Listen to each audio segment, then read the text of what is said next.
ನಾವೆಲ್ಲ ಜಂಗಮ ಸೇವೆ ಅಂತ ಮಾತಾಡ್ತೀವಿ, ಊಟ ಮಾಡಿಸಿ ಗುರುಗಳ ಆರೋಗ್ಯ ಕೆಡಿಸ್ಬಿಡ್ತೀವಿ. ಅದೇ ಸೇವೆ ಅಂತ ತಿಳ್ಕೊಂಬಿಟ್ಟಿದ್ದೇನೋ.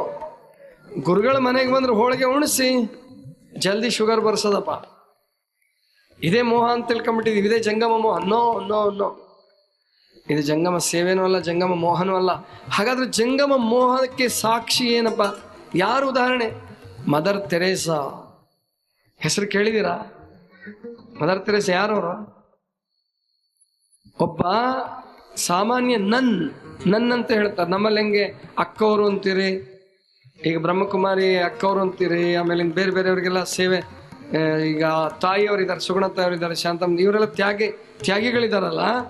ಹೀಗೆ ಕ್ರೈಸ್ತ ಧರ್ಮದ ಒಬ್ಬ ತ್ಯಾಗಿಯಾಗಿ ಸೇವೆ ಮಾಡ್ಲಿಕ್ಕೋಸ್ಕರವಾಗಿ ಮದುವೆ ಬೇಡ ಅಂತೇಳಿ ಬೇರೆ ದೇಶದಿಂದ ಬಂದವರವರು, ನಮ್ಮ ದೇಶದವರಲ್ಲ. ಐರಿಷ್ ಗಣರಾಜ್ಯ ಅಂತಿದೆ, ಪ್ರಾಯಶಃ ಅಲ್ಲಿಯವರು ಅಂತ ಕಾಣಿಸುತ್ತೆ. ಅಲ್ಲಿಂದ ಬಂದರು, ಸ್ವಾತಂತ್ರ್ಯ ಪೂರ್ವದಲ್ಲೇ ಬಂದರು. ಇಲ್ಲಿ ಕಲ್ಕತ್ತಾದಲ್ಲಿ ಸೇವೆ ಪ್ರಾರಂಭಿಸಿದ್ರು. ಸೇವೆ ಮಾಡಿದ್ರು. ಎಂಥ ಮೋಹ ಬೆಳೆಸ್ಕೊಂಡ್ರು ಅಂದ್ರೆ ಕುಷ್ಠರೋಗಿ ಮಕ್ಕಳನ್ನ ಎತ್ಕೊಂಡು ಬಂದು ಅವ್ರ ಗಾಯ ತೊಳೆದು ಔಷಧಿ ಹಚ್ತಿದ್ರು. ಅವರೇ ಸ್ವತಃ ಕೈಯಿಂದ ಔಷಧಿ ಹಚ್ತಿದ್ರು. ಎಲ್ಲೋ ಬಿದ್ದಂತ ಅನಾಥ ಮಕ್ಕಳನ್ನ ತಗೊಂಡು ಬರ್ತಿದ್ರು, ಅವ್ರಿಗೆ ಹಾಲು ಕುಡಿಸ್ತಿದ್ರು. ಅವ್ರ ರೋಗ, ಅವ್ರ ಮಲಮೂತ್ರ ವಿಸರ್ಜನೆ ಮಾಡಿದ್ರು, ಬೆಳೀತಿದ್ರು. ತಾವೇ ಸ್ವತಃ ಮಾಡಿದ್ರು. ಮದರ್ ತೆರೇಸಾ ನೋಬೆಲ್ ಪ್ರೈಸ್ ಕೊಡ್ತು, ಜಗತ್ತವರಿಗೆ ನೋಬೆಲ್ ಪ್ರೈಸ್ ಕೊಡ್ತು. ಅವ್ರು ಮಾಡಿದ್ದು ನೋಬೆಲ್ ಪ್ರೈಸ್ಗಾಗಿ ಅಲ್ಲ, ಜಂಗಮ ಸೇವೆಗಾಗಿ. ನೋಡಿ, ಆಕೆಗೆ ಮಕ್ಕಳೇ ಇಲ್ಲ, ಆದರೆ ಖಾಯಂ ಮದರ್. ನಿಮಗೆ 2, 3, 4, 5 ಹಡ್ದಿರಿ, ಸುಮ್ಮನೆ ಕೂದ್ರು, ಇಲ್ಲಾಂದ್ರೆ ವೃದ್ಧಾಶ್ರಮಕ್ಕೆ ಹೋಗ್ ಅಂತಿರ್ತಾರೆ. ನಿಮ್ಮ ಮದರ್ತನ, ನಿಮ್ಮ ತಾಯಿತನ ಹೋಗ್ತದೊಂದು ದಿವಸ. ಆದ್ರೆ ತೆರೆಸಾಳ ತಾಯಿತನ ಹೋಗೋದಿಲ್ಲ. ಮದರ್ ತೆರೇಸಾ ಅಂತ ಬೈಯುವಾಗ್ಲೂ ಮದರ್ ತೆರೇಸಾ ಅಂತ ಬಳಸ್ತಿರ್ಬೇಕಾದ್ರೆ, ಆಗ್ಲಾರ್ದವ್ರು ಅವ್ರಿಗೂ ಆಗ್ಲಾರ್ದವ್ರು ಇದ್ರು. ಇದು ಸೇವೆ, ಇದು ಮೋಹ, ಜಂಗಮ ಮೋಹ. ಮೋಹ ಬೇಕು ಗುರು ಲಿಂಗ ಜಂಗಮದಲ್ಲಿ, ಮೋಹ ಬೇಡ ಸಂಸಾರದಲ್ಲಿ. ಆವಾಗ ಮತ್ತೆ ನೀವೇನು ಬೇಸರಾಗಿ ಸಿಟ್ಟಾಗಬೇಡ್ರಿ. ಏನ್ರಿ ನಾವೆಲ್ಲ ಗಂಡ ಹೆಂಡತಿ ಚಲೋ ಇರಬಾರ್ದಂತೀರ ನೀವು? ನಾವು ಚಲೋ ಇದೀವಿ ಅಂತ ದಾಸೋಹ ಮಾಡಿಸ್ತಿದೀವಿ. ಅದು ನೀವು ಚಲೋ ಇದೀರಿ, ಮೋಹಿಗಳಾದ್ರೆ ದುಃಖಿಗಳಾಗ್ತೀರಿ. ಒಂದು ಪ್ರಸಂಗ ನಡೀತದ್ರಿ, ಒಂದು ಪ್ರಸಂಗ ನಡೆದ ಘಟನೆ ಇದು. ಒಬ್ಬ ಬಹಳ ದೊಡ್ಡ ರಾಜ ಇದ್ದ, ಒಳ್ಳೆ ರಾಜ ಇದ್ದ. ಅವನ ಹೆಸರು ನೀವು ಪ್ರಾಯಶಃ ಕೇಳಿರ್ಬೇಕು ಕೆಲವರೆಲ್ಲ, ಭರ್ತೃಹರಿ. ಅವನ ಹೆಸರು ಭರ್ತೃಹರಿ ಅಂತ ಹೇಳಿಬಿಟ್ಟು. ಬಹಳ ಒಳ್ಳೆ ರಾಜ, ಸಣ್ಣ ವಯಸ್ಸಿಗೆ ರಾಜ ಆದವನು. ಏನೋ ಕಾರಣದಿಂದ ಸಣ್ಣ ವಯಸ್ಸಿಗೆ ರಾಜನಾದ. 24, 25 ವರ್ಷ ಆಯ್ತು, ಮದುವೆ ಆಯ್ತು. ಒಬ್ಬ ಒಳ್ಳೆ ಸುಹೃದ್ರೂಪಿಯಾದಂತಹ ರಾಜಕುಮಾರಿ ಹುಡುಕಿ, ಹಿರಿಯರು 2 ಹುಡುಕಿದ್ರು, ಲಗ್ನ ಮಾಡಿದ್ರು. ಇವನಿಗೆ ಇದುವರೆಗೆ ಚಿಂತೆ ಇರಲಿಲ್ಲ, ಎಂದೂ ಮದುವೆ ಚಿಂತೆ ಮಾಡೋದವನಲ್ಲ, ಅಷ್ಟು ಸೇವೆ ಮಾಡ್ತಿದ್ದ, ರಾಜ್ಯದ ಸೇವೆ. ಹೆಂಡತಿ ಯಾವಾಗ ಬಂದ್ಲಲ್ಲ, ವಿಪರೀತ ಮೋಹ ಬೆಳೆಸ್ಕೊಂಡ್ಬಿಟ್ಟ. ವಿಪರೀತ ಮೋಹ ಅಂದ್ರೆ ಎಷ್ಟು ಮೋಹ ಅಂದ್ರೆ, ದರ್ಬಾರದಲ್ಲೂ ಅವಳದೇ ಚಿಂತೆ, ಎಲ್ಲಿ ಕೂತ್ರು ಅವಳದೇ ಚಿಂತೆ, ಎಲ್ಲಿ ಕೂತ್ರು.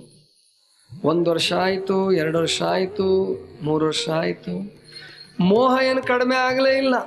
ಸಾಮಾನ್ಯ ಮಕ್ಕಳಾದ್ಮೇಲೆ ಮೋಹ ಕಡಿಮೆ ಆಗುತ್ತೆ ಅಂತ ಹೇಳ್ತಾರೆ. ಒಂದು ಮಗು ಆಗ್ಬಿಟ್ರೆ ಗಂಡ ಹೆಂಡತಿಯರ ಮೋಹ ಸ್ವಲ್ಪ ಕಡಿಮೆ ಆಗ್ತದೆ, ಮಕ್ಕಳ ಬಗ್ಗೆ ಮೋಹ ಹರಿತದೆ. ಇವಂದೇನು ಹಂಗ ಆಗ್ಲಿಲ್ಲ, ವಿಪರೀತ ಮೋಹಿ ಆಗ್ಬಿಟ್ಟ. ಎಲ್ರು ಒಂದೊಂದ್ಸಾರಿ ದರ್ಬಾರ್ ಕಡೆಗೂ ಗಮನ ಕೊಡ್ತಿರ್ಲಿಲ್ಲ, ಅಷ್ಟು ಮೋಹ ಹೆಂಡತಿ ಬಗ್ಗೆ ಬೆಳೆಸ್ಕೊಂಡ್ಬಿಟ್ಟಿದ್ದ. ಸರಿ, ಹೀಗೆ ನಡೆದಿತ್ತು. ಒಂದ್ ದಿವಸ ದರ್ಬಾರ್ ಎಲ್ಲ ಮುಗೀತು, ಇನ್ನೇನು ಊಟಕ್ಕೆ ಹೋಗ್ಬೇಕು. ಅವನು ಮಧ್ಯಾಹ್ನ ಊಟಕ್ಕೆ ಹೋಗ್ಬೇಕು. ಹಾಗೆ ಇನ್ನೇನು ಹೋಗಿ ಹೆಂಡತಿ ಮುಖ ನೋಡ್ತಾನೆ, ಆದ್ರೆ ಇಲ್ಲಿ ಹೆಂಡತಿ ಚಿಂತೆ ಮಾಡ್ಕೊಂತ ಕುಂತಾನೆ ಸಿಂಹಾಸನ ಮೇಲೆ.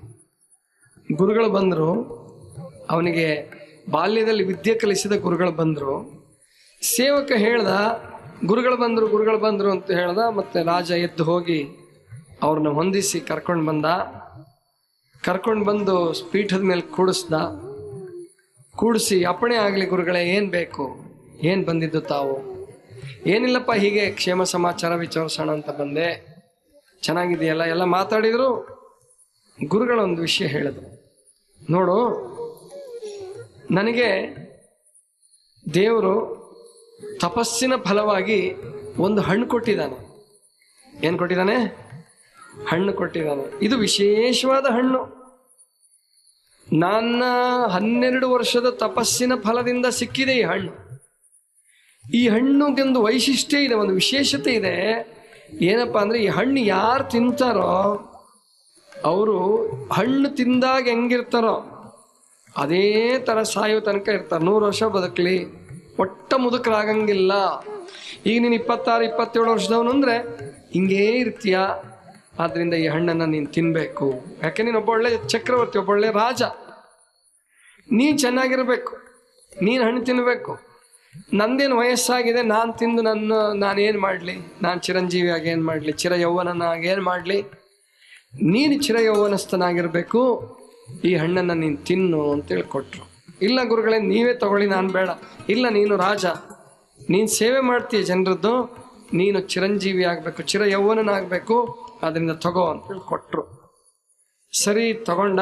ಆಯಿತು ಗುರುಗಳೇ, ನಾನು ಆಮೇಲೆ ತಗೊಳ್ತೀನಿ ಅಂತ ಹೇಳಿ ಗುರುಗಳಿಗೆ ಕಾಣಿಕೆ ಕೊಟ್ಟ.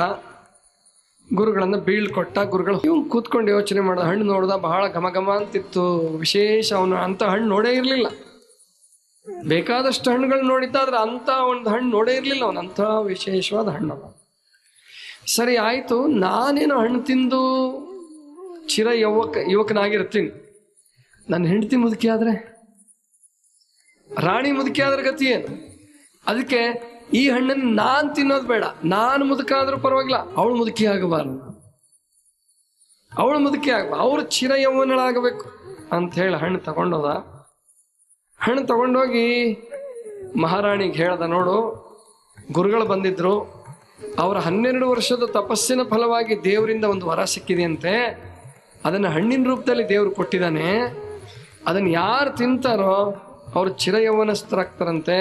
ನೋಡು, ನೀ ಹಣ್ಣು ತಿನ್ನು, ನೀನು ಚಿರ ಯೌವನಳಾಗು, ನೀನು ಚಿರ ಯೌವನಳಾಗು. ಆದರೆ ನಾನು ಮುದುಕನಾದರೂ ಪರವಾಗಿಲ್ಲ, ನನ್ನನ್ನೇನು ಕೈ ಬಿಡಲ್ವಲ್ಲ ನೀನು ಅಂದ. ಇಲ್ಲ ಇಲ್ಲ, ಎಲ್ಲಾದ್ರೂ ಉಂಟೆ? ಆ ಹಣೆ ಈ ಹಣೆ ಎಲ್ಲ ಹೇಳಿದ್ಲು. ಸರಿ, ಆಕೆನು ಹೇಳಿದ್ಲು. ಆಯಿತು, ನಾನು ಆಮೇಲೆ ತಿಂತೀನಿ ಅಂತಂದ್ಲು. ಊಟ ಮಾಡಿ ರಾಜ ಹೋದ, ತನ್ನ ಕೆಲ್ಸಕ್ಕೆ ನಾನು ಹೋದ. ಹೀಗೆ 2 ದಿವಸ ಆಯಿತು, 3 ದಿವಸ ಆಯ್ತು. 4ನೇ ದಿವಸ ದರ್ಬಾರದಲ್ಲಿ ಕೂತಿದ್ದ. ಸೇವಕ ಬಂದು ಹೇಳ್ದ, ಈ ಊರಿನ, ಈ ರಾಜಧಾನಿ, ಈ ಊರಿನ ಪಟ್ಟಣದ ಒಬ್ಬಳು ಪ್ರಸಿದ್ಧ ವೇಶ್ಯೆ ನಿಮ್ಮನ್ನು ನೋಡಕ್ ಬರಬೇಕು, ನಿಮ್ಮನ್ನು ಕಾಣಕ್ ಬಂದಿದ್ದಾಳೆ. ಸರಿ, ಒಳಗಡೆ ಬಿಡಪ್ಪ ಅಂದ ಅವನು. ಯಾಕೆಂದ್ರೆ ವೇಶ್ಯೆ ಆದ್ರೇನು, ಯಾರ ಪ್ರಜೆ, ರಾಜ ಎಲ್ಲರನ್ನೂ ಸಮಾನವಾಗಿ ಕಾಣಬೇಕು. ಒಳಗಡೆ ಕಳಿಸು. ಬಂದ್ಲು. ಒಂದು ಬೆಳ್ಳಿ ತಟ್ಟೆಯಲ್ಲಿ ಒಂದು ಒಳ್ಳೆ ವಸ್ತ್ರ ಮುಚ್ಕೊಂಡು ಒಂದು ವಸ್ತು ತಂದಿಟ್ಲು. ರಾಜನ ಮುಂದಿನ ಪೀಠದಲ್ಲಿಟ್ಟು ಹೇಳಿದ್ಲು, ರಾಜರೇ ಇದನ್ನು ತಾವು ಸ್ವೀಕರಿಸಬೇಕು. ಏನಮ್ಮ ಅದು? ಇದೊಂದು ವಿಶೇಷವಾದ ಹಣ್ಣಂತೆ, ನನಗೆ ಯಾರೋ ಒಬ್ರು ಕೊಟ್ಟರು. ಅದರದ್ದು ವಿಶೇಷ ಅಂದರೆ ಅದನ್ನು ತಿಂದವರು ಚಿರಯೌವನಸ್ಥರಾಗ್ತಾರಂತೆ. ನಾನೊಬ್ಬ ವೇಶ್ಯೆ, ನಾನು ಚಿರಯೌವನಸ್ಥಳಾಗಿ ಏನೂ ಪ್ರಯೋಜನ ಇಲ್ಲ, 100 ಜನನ ಕೆಡಿಸ್ತೀನಿ. ನೀವು ಎಲ್ಲರಿಗೂ ತಂದೆ ಇದ್ದ ಹಾಗಿದ್ದೀರಿ, ತಂದೆ ಸಮಾನರು. ಆದ್ದರಿಂದ ನೀವು ಈ ಹಣ್ಣನ್ನು ಸ್ವೀಕರಿಸಬೇಕು, ನಿಮ್ಮ ಆರೋಗ್ಯ ಚೆನ್ನಾಗಿರಬೇಕು, ನೀವು 100 ಕಾಲ ಬದುಕಬೇಕು ಅಂತ ವೇಶ್ಯೆ ಅಂದ್ರು. ವೇಶ್ಯೆಗೆ ರಾಜ ನಮಸ್ಕಾರ ಮಾಡ್ದ. ಆಹಾ, ಎಂಥ ಮಾತಾಯಿ ಇದೆಯವ, ಆಗಲಿ ನೀನು ಹೋಗ್ಬೋದು ಅಂತೇಳಿ ಆಕೆಗೆ ಸೂಕ್ತ ಬಹುಮಾನವನ್ನು ಕೊಟ್ಟು ಕಳಿಸ್ದ. ಆ ವಸ್ತ್ರ ಸರಿಸಿ ನೋಡ್ತಾನೆ, ಯಾ ಹಣ್ಣದು? ಯಾ ಹಣ್ಣು? ಗುರುಗಳು ಇವನಿಗೇನು ಕೊಟ್ಟಿದ್ರಲ್ಲ ಅದೇ ಹಣ್ಣು. ಸರ್ಕಲ್ ಅಂತರ ಸುತ್ತಿ ಎಲ್ಲಿಗೆ ಬಂದಿತ್ತು? ರಾಜನಿಗೆ ಬಂದಿತ್ತು. ಕೊನೆಗೆ ರಾಜನ ಹತ್ರನೇ ಬಂದಿತ್ತು. ವಿಚಾರ ಮಾಡ್ದ, ಯಾರು ತಂದು ಕೊಟ್ಟ ಅಂತ ಕೇಳಿದ ವೇಶ್ಯೆಗೆ. ಇಲ್ಲ, ಅದೇನು ಕೇಳಬೇಡಿ ಮಹಾರಾಜರೇ, ದಯವಿಟ್ಟು ತಾವಿದನ್ನು ಸ್ವೀಕರಿಸ್ಬೇಕು. ಇಲ್ಲ, ಹೇಳಬೇಕು ನೀನು, ಯಾರು ತಂದು ಕೊಟ್ಟರು? ನಿಮ್ಮ ಆಸ್ಥಾನದ ಒಬ್ಬ ಮಾವುತ ತಂದುಕೊಟ್ಟ ಅಂತ ಹೇಳಿದ್ವಿ. ಮಾವುತ ಅಂದ್ರೆ ಗೊತ್ತಲ್ಲ? ಮಾವುತ ಅಂದ್ರೆ ಯಾರು? ಆನೆ ನಡೆಸೋರು. ಆನೆ ನಡೆಸುವ ಮಾವುತ ತಂದ್ಕೊಟ್ಟ ಅಂತ ಹೇಳಿದ್ಲು ವೇಶ್ಯೆ. ರಾಜನಿಗೆಲ್ಲ ಅರ್ಥ ಆಯ್ತು. ನಿಮಗೂ ಅರ್ಥ ಆಗಿದೆಯಾ? ನಿಮಗೂ ಅರ್ಥ ಆಯ್ತಾ? ಮೋಹ. ರಾಜನಿಗೆ ಯಾರ ಮೇಲ್ ಮೋಹ? ರಾಣಿ ಮೇಲ್ ಮೋಹ. ರಾಣಿಗೆ ಮಾವುತನ ಮೇಲ್ ಮೋಹ. ಎಂತ ವಿಚಿತ್ರ ನೋಡಿ. ಇಡೀ ರಾಜ್ಯದ ರಾಜ, ಸೌಂದರ್ಯದ ಖಣಿ, ವಿದ್ಯಾವಂತ, ಗುಣವಂತ, ಸದ್ಗುಣವಂತ ರಾಜ. ಈಕೇನು ಏನು ಕಡಿಮೆ ಇಲ್ಲ. ಆದ್ರೆ ಅವಳ ಮೋಹ ಮಾವುತನ ಮೇಲೆ. ಹೋಗ್ಲಿ, ಆ ದಡ್ಡ ಮಾವುತನಿಗಾದ್ರೂ ರಾಣಿ ಮೇಲೆ ಮೋಹ ಇದೆಯಾ? ಎಂಥ ಮಹಾರಾಣಿ ನನ್ನನ್ನು ಮೋಹಿಸ್ತಾ ಇದ್ದಾಳೆ, ಸುಮ್ಮನೆ ಆನಂದವಾಗಿರೋಣ ಅಂತ ಇಲ್ಲ. ಅವನಿಗೆ ಯಾರ ಮೇಲೆ ಮೋಹ? ವೇಶ್ಯೆ ಮೇಲೆ ಮೋಹ. ವೇಶ್ಯೆ ಚೆನ್ನಾಗಿರ್ಲಿ ಅಂತ ಅವನು ಬಯಸ್ತಾ ಇದ್ದಾನೆ. ವೇಶ್ಯೆ ಮಾವುತನ್ನೇನು ಮೋಹಿಸ್ತಾ ಇಲ್ಲ. ಅವಳಿಗೆ ಯಾರ ಬಗ್ಗೆ ಭಕ್ತಿ? ರಾಜನ ಬಗ್ಗೆ ಭಕ್ತಿ. ಮೋಹ ಅಲ್ಲ, ಭಕ್ತಿ ರಾಜನ ಬಗ್ಗೆ. ನೋಡಿ ಎಂತ ವಿಚಿತ್ರ. ಏನ್ರವ ತಾಯಂದ್ರೆ, ತಂದೆಗಳಿರ, ನೀವೆಲ್ಲ ಮಕ್ಕಳನ್ನ ಮೋಹದಿಂದ ಬೆಳೆಸ್ತೀರಿ ಬೆಳೆಸ್ತೀರಿ ಬೆಳೆಸ್ತೀರಿ. 18, 20, 21, 22 ಆದ್ಮೇಲೆ ಯಾಕೋ ನನ್ನ ಮಗ ನನ್ನ ಮಾತೇ ಕೇಳುವಲ್ಲ. ಹೌದಾ? ಯಾಕೆ? ಅವನ ಮೋಹ ಬೇರೆ ಕಡೆ ಶುರುವಾಗಿದೆ. WhatsApp, Facebook. ವಾಟ್ಸಪ್ ಮೇಲೆ ಶುರುವಾಗಿದೆ, ಫೇಸ್ಬುಕ್ ಮೇಲೆ ಶುರುವಾಗಿದೆ. ರಾತ್ರಿ ನೈಟ್ ಫ್ರೀ ಕಾಲ್ಸ್ ಎಲ್ಲ ವ್ಯವಸ್ಥೆ ಮಾಡಿಕೊಟ್ರು ಸರ್ಕಾರದವ್ರು. ಬೇಕಾದಷ್ಟು ಮಾತಾಡು. ನಿಮ್ಮ ಅವ್ವ ಅಪ್ಪನ ಬಿಡು, ನೀನು ಮಾತಾಡು. ಯಾರೋ ಸರ್ಕಾರದವರೇ ಮಾಡಿಕೊಟ್ರಲ್ಲ, ಮತ್ತು ಅವನೇ ಬಿಡ್ತಾನೆ. ಮೋಹ ಅಂದ್ರೆ ಈ ಜಗತ್ತಿನ ನಿಯಮ ಹೆಂಗಿದೆ ಅಂದ್ರೆ, ನೀವು ಯಾರನ್ನು ಮೋಹಿಸ್ತೀರೋ ಅವ್ರು ನಿಮ್ಮನ್ನು ಮೋಹಿಸ್ತಾರೆ ಅಂತ ಗ್ಯಾರಂಟಿ ಇಲ್ಲ. ಮೋಹಿಸೋದೇ ಇಲ್ಲ ಅಂತ ನಾನು ಹೇಳಲ್ಲ, ಆದ್ರೆ ಗ್ಯಾರಂಟಿ ಇಲ್ಲ. ಆವಾಗ ಭರ್ತೃಹರಿ ಒಂದು ಮಾತು ಹೇಳ್ತಾನೆ, ಅವಳಿಗೆ ಧಿಕ್ಕಾರವಿರಲಿ, ಅವನಿಗೆ ಧಿಕ್ಕಾರವಿರಲಿ, ಕಾಮನಿಗೆ ಧಿಕ್ಕಾರವಿರಲಿ, ಕೊನೆಗೆ ನನಗೆ ಧಿಕ್ಕಾರವಿರಲಿ ಅಂತ ಕಣ್ಣಲ್ಲಿ ನೀರು ಸುರಿಸ್ತಾ ಇದ್ದ. ಇಷ್ಟೇ ಅಲ್ವಾ ಈ ಜಗತ್ತಿನ ಆಟ? ನಾವು ಯಾರನ್ನು ಮೋಹಿಸ್ತೀವೋ ಅವ್ರು ನಮ್ಮನ್ನು ಮೋಹಿಸೋದಿಲ್ವಲ್ಲ. ಸರಿ, ಹಾಗಾದ್ರೆ ಎಲ್ಲರಿಗೂ ಧಿಕ್ಕಾರ ಇರಲಿ ಅಂತ ಅವನು ಶಾಪ ಹಾಕ್ತಿದ್ದ, ನಲುಗ್ತಾ ಇದ್ದ, ಮರುಗ್ತಾ ಇದ್ದ, ಅಳುತ್ತಿದ್ದ. ಅಷ್ಟೊತ್ತಿಗೆ ಮತ್ತೆ ಗುರುಗಳು ಬಂದರು. ಯಾರು? ಹಣ್ಣು ಕೊಟ್ಟಿದ್ರಲ್ಲ ಗುರುಗಳು ಬಂದರು. ಹೇಳಿದರು, ಯಾಕಪ್ಪ ಅಳ್ತಾ ಇದ್ದೀಯಲ್ಲ, ಹಣ್ಣು ತಿನ್ಲಿಲ್ಲ ಏನಂದ್ರು. ಇಲ್ಲ ಗುರುಗಳೇ, ತಿನ್ಲಿಲ್ಲ, ಇನ್ಮೇಲೆ ತಿನ್ನೋದು ಇಲ್ಲ ಅಂದ ಅವನು. ಯಾಕೆ? ಬೇಡ, ಯೌವನ ಯಾರಿಗೆ ಬೇಕಾಗಿದೆ ಅಂತಂದ. ಯಾಕೆ? ಎಲ್ಲ ಕತೆ. ಆವಾಗ ಗುರುಗಳು ಬಂದರು. ನೋಡಿ, ಆ ಗುರುಗಳು ಎಷ್ಟು ಜಾಣ್ರಿದ್ರಂದ್ರೆ, ಗುರುಗಳು ಕರ್ಕೊಂಡೋದ್ರು, ಬಾಯಲ್ಲಿ ನಡಿ ಇನ್ನು ಹೋಗೋಣ. ಈ ಹಣ್ಣು ದೇವ್ರು ಕೊಟ್ಟಿದ್ದು ಅಲ್ಲ, ತಪಸ್ ಮಾಡಿದ್ದು ಅಲ್ಲ, ನಿಮ್ಮ ಉದ್ಯಾನವನದ್ದೇ ಹಣ್ಣು. ನೀನು ನೋಡಿಲ್ಲ ಅಷ್ಟೇ. ನಿಮ್ಮ ಉದ್ಯಾನವನದ್ದೇ ಹಣ್ಣು. ನಿನಗೆ ಸತ್ಯ ತಿಳಿಸ್ಬೇಕಾಗಿತ್ತು. ಏನಾದರೂ ಗುರುಗಳು ನೇರವಾಗಿ ಹೇಳಿದ್ರೆ ಅವ್ರ ತಲೆನ ತೆಗಿಸ್ಬಿಡೋನು. ನಿನ್ನ ಹೆಂಡ್ತಿಗೆ ಮಾಡ್ತಿದ್ದಾಳೆ ಅಂತ ನೇರವಾಗಿ ಹೇಳಿದ್ರೆ ಅವನ್ನೇ ಶಿರಶ್ಛೇದನ ಮಾಡಿಸ್ಬಿಡ್ತಿದ್ದ. ಆದರೆ ಎಂಥ ಗುರುಗಳಿದ್ರು ನೋಡ್ರಿ ಅವಾಗ. ಎಂಥ ಗುರುಗಳಿದ್ರು ಭಾರತ ದೇಶದಲ್ಲಿ.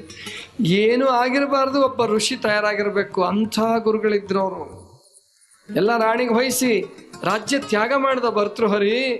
ಮುಂದೆ ಅವನೊಬ್ಬ ದೊಡ್ಡ ತಪಸ್ವಿಯಾದ, ಋಷಿಯಾದ.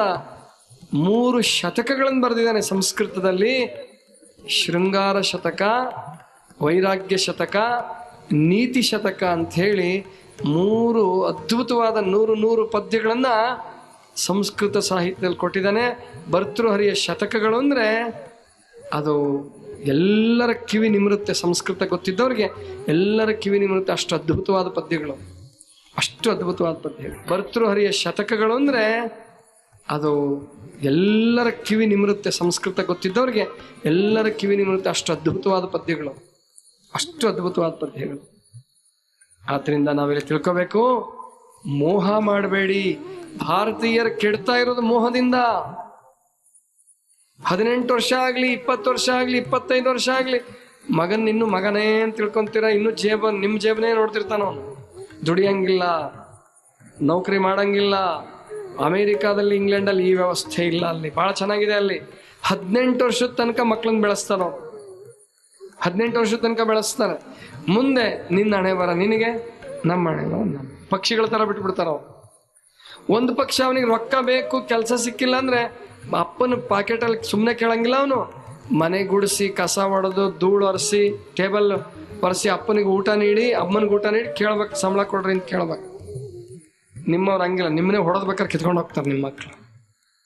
ನಿಮ್ಮನ್ನ ಯಾಕೆ ಕೊಡಂಗಿಲ್ಲ? ಪಿತ್ರಾರ್ಜಿತ ನಮಾಜ್ ಮಾಡಿದ್ದೋ ನಿಮ್ಮ ಅಪ್ಪಂದೆ, ನೀ ಮಾಡಿದ್ದೆ ನಮಾಜ್ ಮಾಡಿದ್ ಕೊಡೋ ಅಂತ. ಅವನು ಅಲ್ಲಿ ಪಿತ್ರಾರ್ಜಿತ ಆಸ್ತಿ ಅಂತಾನೆ ಇಲ್ಲ, ಹೆಸರೇ ಇಲ್ಲ ಅಲ್ಲಿ.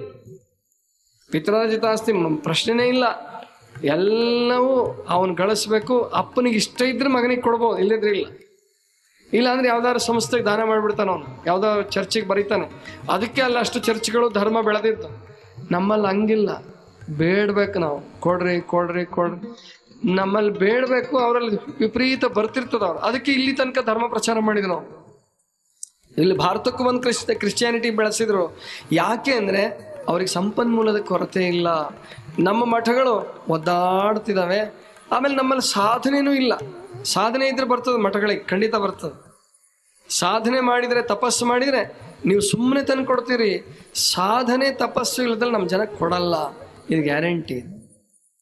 ತ್ಯಾಗಿಗಳಾಗ್ರಿ, ತಪಸ್ವಿಗಳಾಗ್ರಿ, ಸಾಧಕರಾಗ್ರಿ ಸುಮ್ಮನೆ ಬರ್ತದೆ. ಇದು ಯಾವುದೂ ಇಲ್ಲ ಅಂದ್ರೆ ಬರೋದಿಲ್ಲ. ಆದ್ರಿಂದ ನಾವಿಲ್ಲಿ ತಿಳ್ಕೋಬೇಕು, ಮೋಹ ಅನ್ನುವಂತಹದ್ದು ಒಳ್ಳೇದಲ್ಲ.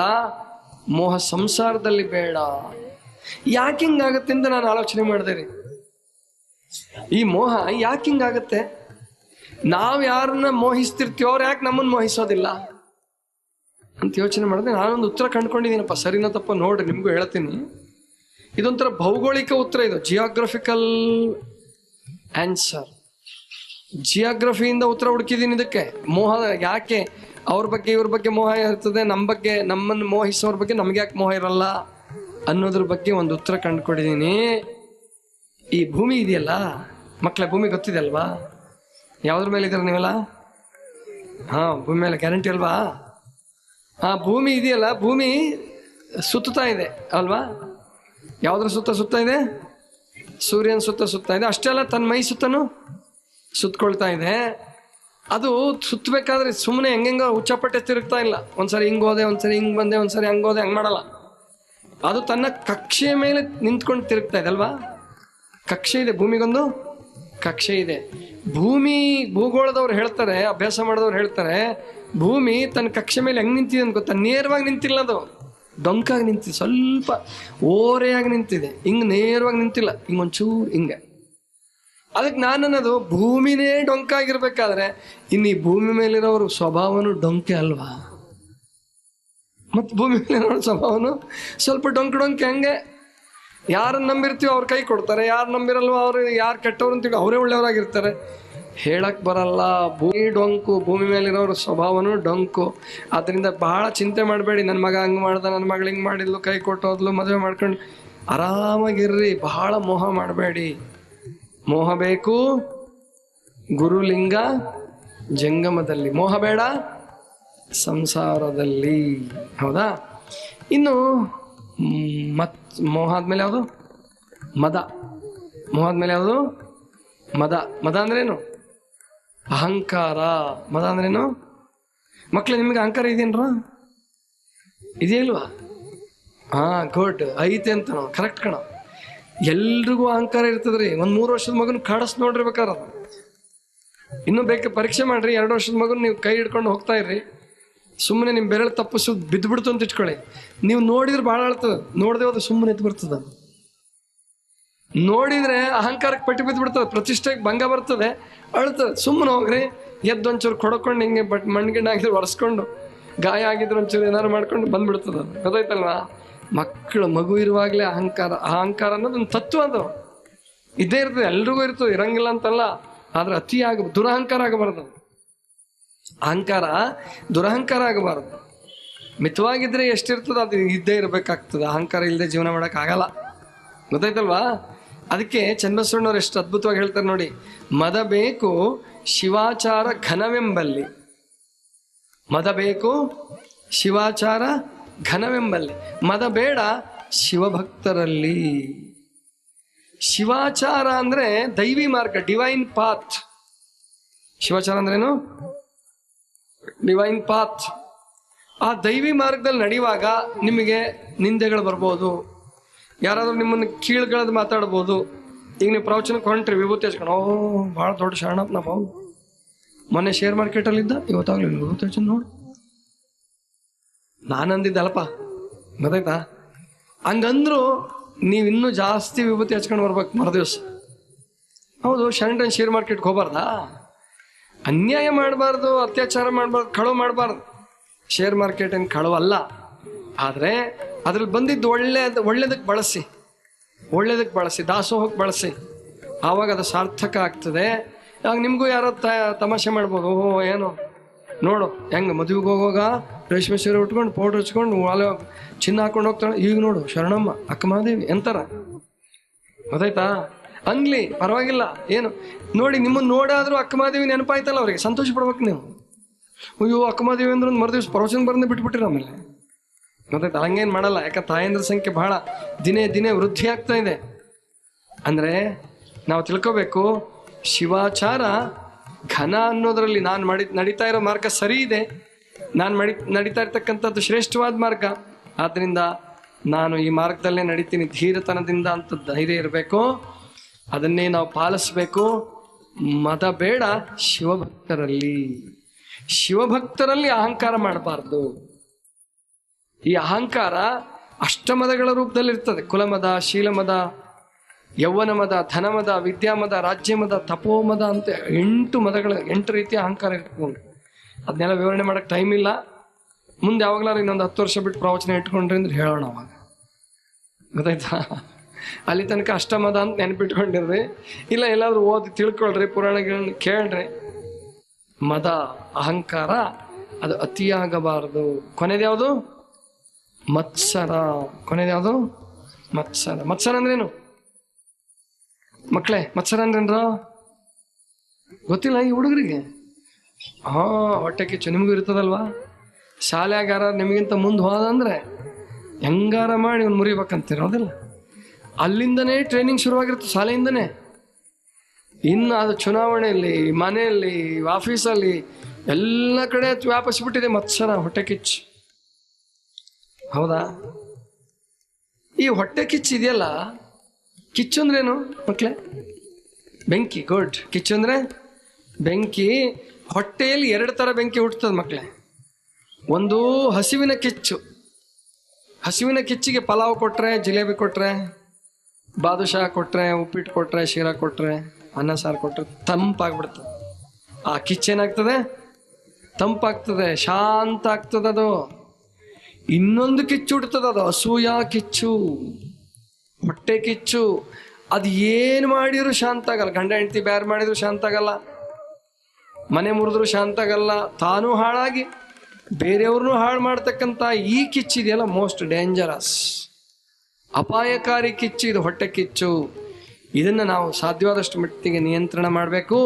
ಇದ್ರ ಬಗ್ಗೆ ಏನು ಹೇಳ್ತಾರೆ ಚನ್ನಬಸವಣ್ಣವ್ರು ಅಂದರೆ, ಹೊಟ್ಟೆ ಕಿಚ್ಚು, ಮತ್ಸರ ಬೇಕು ಹೊನ್ನು ಹೆಣ್ಣು ಮಣ್ಣಿನಲ್ಲಿ, ಮತ್ಸರ ಬೇಡ ಸಕಲ ಜೀವಿಗಳಲ್ಲಿ. ಹೊನ್ನು ಹೆಣ್ಣು ಮಣ್ಣಿನಲ್ಲಿ ಮತ್ಸರ ಮಾಡಬೇಕು ಅಂತಾರೆ. ಅಂದರೆ ಹೆಣ್ಮಕ್ಳನ್ನೆಲ್ಲ ಕಂಡ್ರೆ ದ್ವೇಷ ಮಾಡಬೇಕು ಅಂತ ಅಲ್ಲ. ನಮ್ಮನ್ನು ದಾರಿ ಬಿಡಿಸ್ತಕ್ಕಂಥ ಯಾರಾದರೂ ಹೆಣ್ಣು ಅಡ್ಡ ಬಂದರೆ ಅಥವಾ ಗಂಡು ಅಡ್ಡ ಬಂದರೆ, ಈಗ ಕೌಶಿಕ ಮಹಾದೇವಿ ಅಕ್ಕನಿಗೆ ಅಡ್ಡ, ಅಲ್ಲಮ ಪ್ರಭುವಿಗೆ ಮಾಯಾದೇವಿ ಅಡ್ಡ. ಇಂಥದ್ರ ಬಗ್ಗೆ ಮತ್ಸರ ಇರಬೇಕೆ ಹೊರತು ಹೆಣ್ಣನ್ನೇ ದ್ವೇಷಿಸಬೇಕು, ಹೆಣ್ಣನ್ನು ಮತ್ಸರ ಮಾಡಬೇಕು ಅಂತಲ್ಲ ಚನ್ನಬಸವಣ್ಣವ್ರು ಹೇಳೋದು. ಮತ್ಸರ ಬೇಕು ಹೊನ್ನು ಹೆಣ್ಣು ಮಣ್ಣಿನಲ್ಲಿ. ನಮಗೆ ಯಾವುದು ಬಂಧನಕಾರಿಯೋ ಹೊನ್ನು, ಅದ್ರ ಬಗ್ಗೆ ಮತ್ಸರ ಮಾಡಿ ಎಲ್ಲರಿಗೂ ದಾನ ಮಾಡಬೇಕು. ಮಣ್ಣು, ಅದ್ರ ಬಗ್ಗೆ ಮತ್ಸರ ಇರಬೇಕು. ಬಿಡೋ ಪ್ರಸಂಗ ಬಂದ್ರೆ ಬಿಟ್ಟು ಹೋಗ್ತಿರ್ಬೇಕು. ಸುಮ್ಮನೆ ಜಗಳ ಆಡ್ಕೊಂತ ಕೋರ್ಟ್ ಕಚೇರಿ ಮಾಡ್ಕೊಂತ ಕೂಡಬಾರ್ದು. ಮತ್ಸರ ಬೇಕು ಹೊನ್ನು ಹೆಣ್ಣು ಮಣ್ಣಿನಲ್ಲಿ, ಮತ್ಸರ ಬೇಡ ಸಕಲ ಜೀವಿಗಳಲ್ಲಿ. ಇಂತಿ ಗುಣವನ್ನರಿದು ಮರೆಯಬಲ್ಲಡೆ, ಆತನೇ ಸದ್ಭಕ್ತ ಕಾಣ ಕೂಡಲ ಚನ್ನ ಸಂಗಮ ದೇವ. ಹೀಗೆ ಯಾವುದ್ರಲ್ಲಿ ಮಾಡಬೇಕು ಯಾವುದ್ರಲ್ಲಿ ಮಾಡಬಾರ್ದು ಅಂತ ತಿಳಿದು ಮಾಡಿದ್ರೆ ಅವನೇ ಸದ್ಭಕ್ತ ಅನ್ನೋ ಮಾತನ್ನು ಹೇಳ್ತಾನೆ.